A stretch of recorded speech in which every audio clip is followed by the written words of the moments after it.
जय हिंद प्यारे दोस्तों, कैसे हैं तो आप सभी लोग। मैं उम्मीद करता हूं कि आप लोग बहुत अच्छे होंगे। तो डियर दोस्तों, आज हम इस वीडियो में अंकित भाटी सर की जो एसएससी जीडी की प्रैक्टिस सेट बुक है तो उसको हम आज सॉल्व करेंगे। तो आप देख सकते हैं अंकित भाटी सर की प्रैक्टिस सेट है एसएससी जीडी का, जो कि आप देख सकते हैं इसमें 20 प्रैक्टिस सेट दिया गया है, आप देख सकते हैं। तो आज डियर हम सॉल्व करेंगे प्रैक्टिस सेट नंबर 1। तो आप वीडियो को इन तक जरूर देखिएगा। अगर अभी तक चैनल पर नए हैं तो चैनल को सब्सक्राइब जरूर कर लीजिएगा और वीडियो को ज़्यादा से ज़्यादा शेयर जरूर करिएगा। तो चलिए शुरुआत करते हैं। तो डियर, आज इस वीडियो में हम जनरल नॉलेज यानी सामान्य ज्ञान का क्वेश्चन करेंगे और हिंदी का क्वेश्चन करेंगे। तो चलिए शुरू करते हैं। सामान्य ज्ञान का पहला क्वेश्चन है, यानी 21 नंबर क्वेश्चन है। भारत का संविधान पूर्ण रूप से तैयार हुआ था। तो भारत का संविधान पूर्ण रूप से कब तैयार हुआ था? तो यहाँ पर लागू नहीं पूछा, पूर्ण रूप से तैयार कब हुआ था? तो 26 नवंबर 1949 को हुआ था। तो कब हुआ था? 26 नवंबर 1949 को पूर्ण रूप से तैयार हुआ था। तो किस ऑप्शन में दिया गया है? तो ऑप्शन बी में देख सकते हैं, 26 नवंबर 1949। तो ऑप्शन बी आपका राइट आंसर है। नेक्स्ट क्वेश्चन है डियर, ब्रह्म समाज के संस्थापक कौन है? तो राजा राम मोहन राय, ऑप्शन ए आपका सही आंसर है। नेक्स्ट क्वेश्चन की बात करेंगे डियर, संविधान की अंतिम व्याख्या करने का अधिकार किसे है? तो संविधान की अंतिम व्याख्या करने का अधिकार किसे है? तो सुप्रीम कोर्ट को है। किसको है डियर? यानी सर्वोच्च न्यायालय। सुप्रीम कोर्ट यानी सर्वोच्च न्यायालय को है। तो ऑप्शन डी आपका करेक्ट आंसर हो जाएगा। नेक्स्ट क्वेश्चन है डियर, निम्नलिखित में से कौन सी बीमारियों की जोड़ी जीवाणुओं के कारण होती है? तो कौन सी बीमारियों जो जोड़ी है जीवाणुओं के कारण होती है? तो ऑप्शन ए आपका जो दिया है क्लेमाइडिया और क्षय रोग। तो ऑप्शन ए आपका करेक्ट आंसर हो जाएगा। अगला क्वेश्चन है डियर, मौलिक अधिकारों के तहत शिक्षा का अधिकार किस संशोधन अधिनियम के तहत अस्तित्व में आया? तो यह 86वां संविधान संशोधन। यह कब हुआ था? तो आप इसका कमेंट हमें जरूर बताएं, इसका आंसर कमेंट बॉक्स में। तो मौलिक अधिकारों के तहत शिक्षा का अधिकार किस संशोधन अधिनियम के तहत अस्तित्व में आया? तो 86वां संविधान संशोधन। यह कब हुआ था? इसका आंसर हमें कमेंट बॉक्स में जरूर बताएं। तो आप देख सकते हैं ऑप्शन डी 86वां दिया गया है। अगला क्वेश्चन है डियर, महेंद्रगिरी किसकी सबसे ऊंची चोटी है? तो महेंद्रगिरी यह किसकी सबसे ऊंची चोटी है? तो यह है आपका पश्चिमी घाट। पश्चिमी घाट नहीं, पूर्वी घाट। तो पूर्वी घाट किस ऑप्शन में है? तो ऑप्शन सी में आपका करेक्ट आंसर हो जाएगा। पूर्वी घाट में महेंद्रगिरी की सबसे ऊंची चोटी है। अगला क्वेश्चन है डियर, क्वेश्चन नंबर 27, निम्नलिखित में से कौन सा भारत का पहला राज्य जो भाषाओं के आधार पर बना है? तो आंध्र प्रदेश ऐसा राज्य है जो भाषाओं के आधार पर बना है। तो ऑप्शन सी आपका करेक्ट आंसर हो जाएगा। क्वेश्चन नंबर 28 है डियर, भारतीय रिजर्व बैंक आरबीआई ने जनवरी 2022 में किसे नया कार्यकारी निदेशक नियुक्त किया है? तो किसे किया है डियर? तो अमित गुप्ता, अमित अमित गुप्ता एंड अजय सिंह को। तो ऑप्शन बी आपका करेक्ट आंसर हो जाएगा।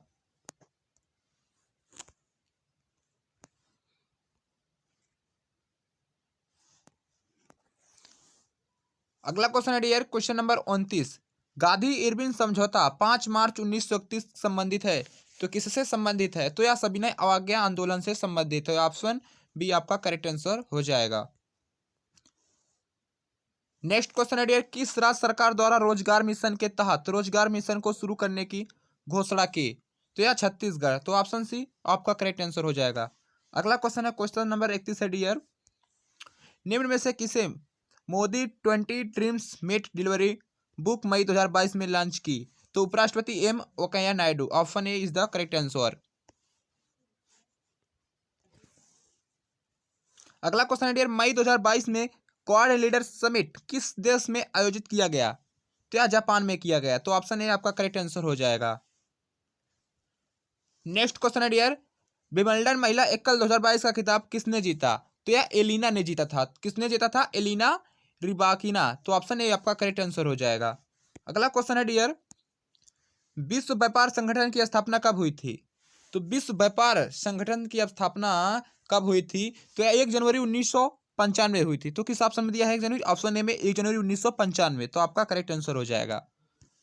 अगला क्वेश्चन है डियर, राष्ट्रीय ग्रामीण रोजगार गारंटी कार्यक्रम का शुभारंभ किया गया? तो कब किया गया था डियर? तो ये किया गया था फरवरी 2005 में। तो ऑप्शन ए आपका राइट आंसर होगा यहाँ पे। अगला क्वेश्चन है डियर, भारत में पहली पंचवर्षीय योजना कब लागू की गई? तो भारत में पहली पंचवर्षीय योजना कब लागू की गई थी? तो अप्रैल 1951 में। तो कब की गई थी? अप्रैल 1951 में। अगला क्वेश्चन है डियर, राजस्थान का प्रसिद्ध लोक नृत्य कौन सा है? तो राजस्थान का प्रसिद्ध लोक नृत्य कौन सा है?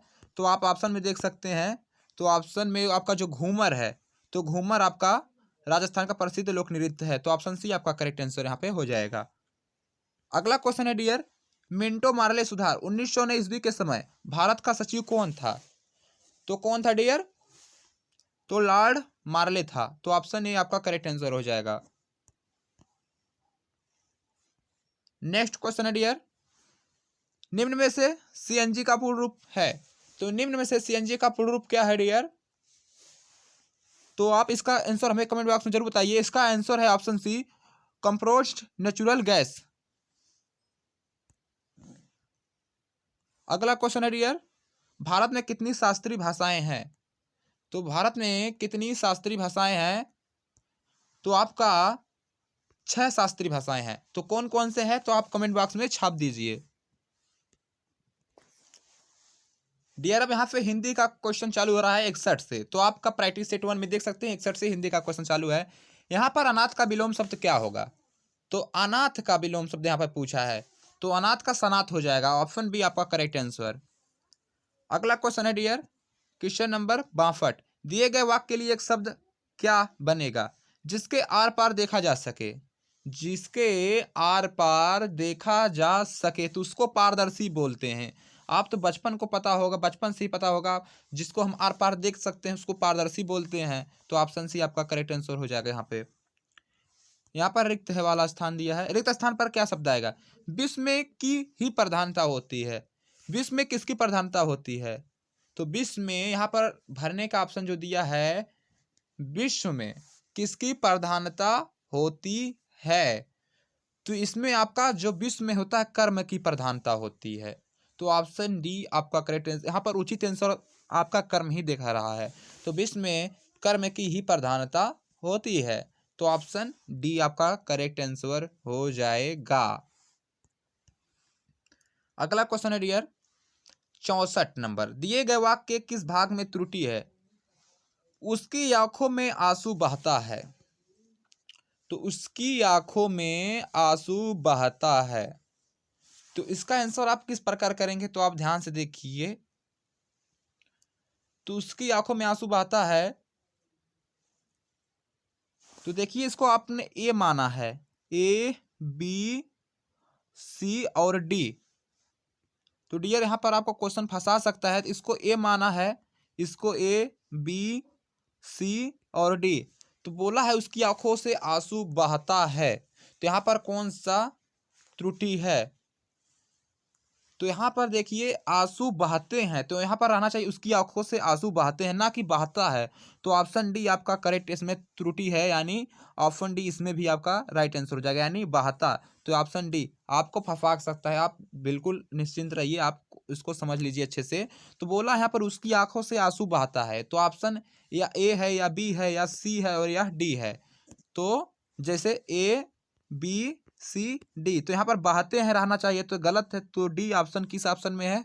तो ऑप्शन डी में डी है। तो ऑप्शन डी आपका करेक्ट आंसर हो जाएगा। इस प्रकार से परीक्षा में पूछेगा तो घबराइएगा मत। अगला क्वेश्चन है देखिए, दिए गए शब्द के समानार्थी शब्द का चयन करें। तो समानार्थी का चयन करें। आकाश का क्या होगा?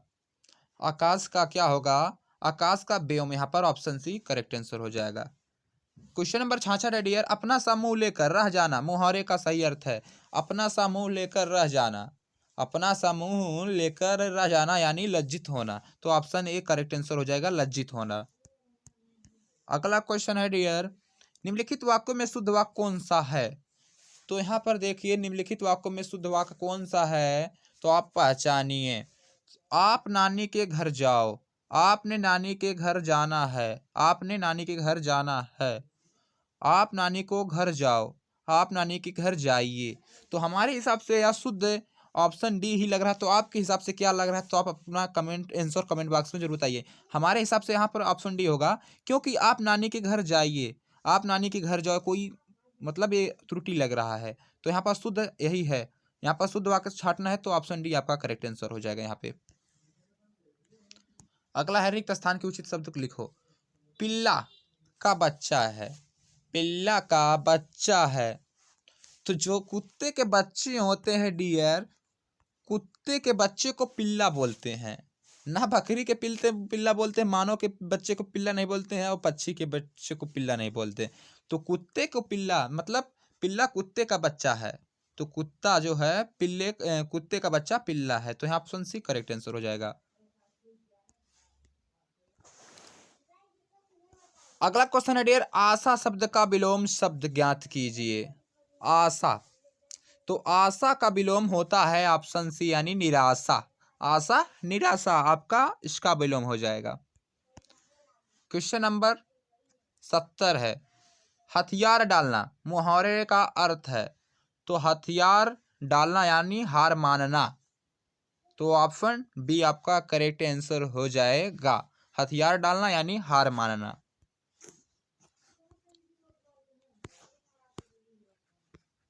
नेक्स्ट क्वेश्चन है क्वेश्चन नंबर 71,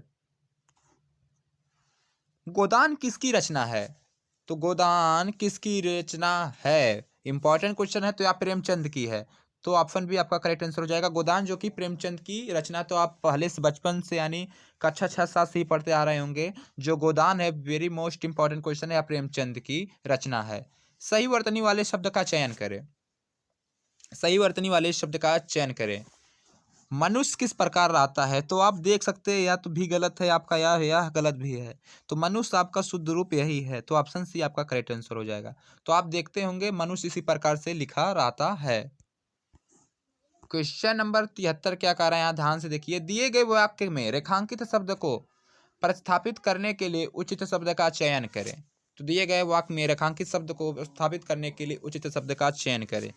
पृथ्वी का रूप गोल है, जो रेखांकित मतलब यहाँ पर जो रेखा पारा हुआ है, तो पृथ्वी का रूप गोल है। तो पृथ्वी का आकार गोल है, रूप यानी आकार, रूप को आकार बोल सकते हैं। पृथ्वी का आकार गोल है, तो ऑप्शन ए आपका करेक्ट आंसर उचित यानी ऑप्शन उचित आकार आ जाएगा।